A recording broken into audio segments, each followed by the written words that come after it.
اپنا میلاد مناتا رہا، اپنی خوشیوں کا اظہار کرتا رہا، اپنے محبین کو تلقین کرتا رہا۔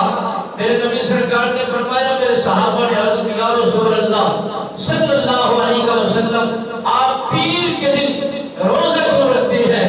یا یہ کوئی خاص دن ہے، انعام والا دن ہے، برکت والا دن ہے، رحمت والا دن ہے؟ اس دن کے اندر کتنی بڑی فضیلت رکھی گئی ہے، برکات کیا ہے، انعامات کیا ہے، اللہ کی طرف سے فضائل اور انعامات کیا ہے۔ میرے آقا نامدار صلی اللہ علیہ وآلہ وسلم سرکار نے فرمایا، اے میرے صحابہ، یہ میری پیدائش کا دن ہے، میری ظہور آوری کا دن ہے، میری ولادت کا دن ہے، میری قدم رنجی رکھنے کا دن ہے، اور میرے نور ظہور کا دن ہے۔ اس لیے اس دن کو خوشی میں تبدیل کرتا ہوں۔